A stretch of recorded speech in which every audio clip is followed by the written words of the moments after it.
Selepas lebih 2 dekad, pekerja di Sarawak akhirnya menikmati hak dan perlindungan yang setara dengan semenanjung Malaysia tanpa had gaji bermula 1 Mei lalu.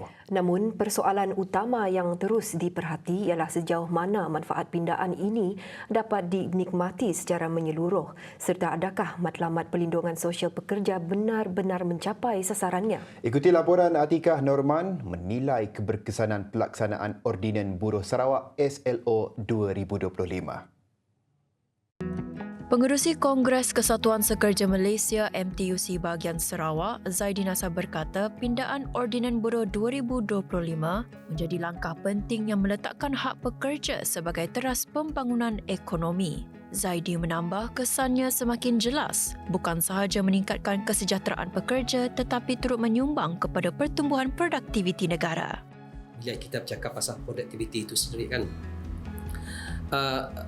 semalam Jabatan Perangkaan Malaysia telah mengeluarkan data suku ketiga di mana produktiviti pekerja telah meningkat daripada 3.8% berbanding tempoh sebelum itulah. Bermaksud pelaksanaan undang itu sendiri, undang itu telah meningkatkan produktiviti. Maksudnya pindaan keseluruhan. Saya ambil contoh kesejahteraan pekerja di bawah cuti paternity, katakan cuti tahunan, dan working hours 45 jam.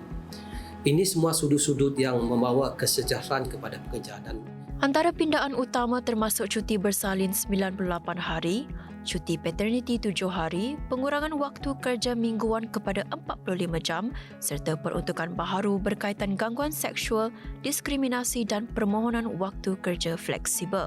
Namun, Zaidi menegaskan kesedaran pekerja terhadap hak mereka masih rendah, faktor yang menyumbang kepada tempoh perbincangan panjang sebelum pindaan ini diluluskan di peringkat tertinggi. Atas sebab itu, MTUC giat mengadakan sesi libat urus bersama Jabatan Tenaga Kerja JTK Sarawak dan komuniti pekerja bagi meningkatkan pemahaman mengenai hak-hak asas.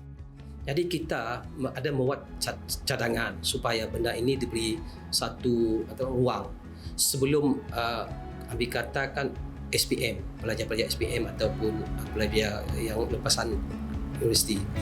Kita hanya perlu ada satu sesi penerangan dah.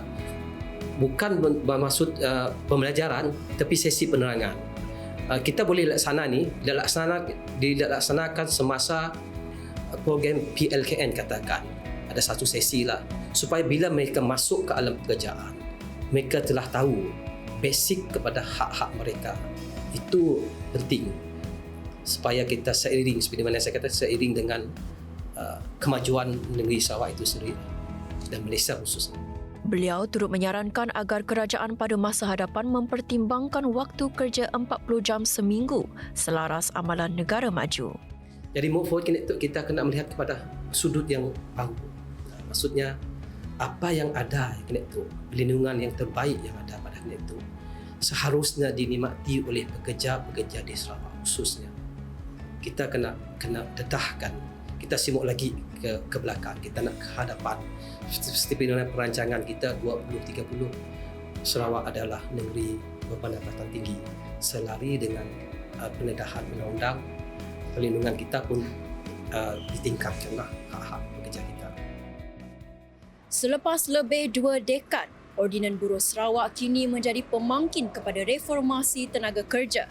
Perjalanan menuju kesejahteraan dan produktiviti optimum masih jauh. Namun langkahnya semakin jelas hasil kerjasama agensi kerajaan dan kesatuan seperti MTUC yang memperjuangkan hak pekerja. Atikah Norman bersama juru kamera Ahmad Nasrullah melaporkan untuk TVS.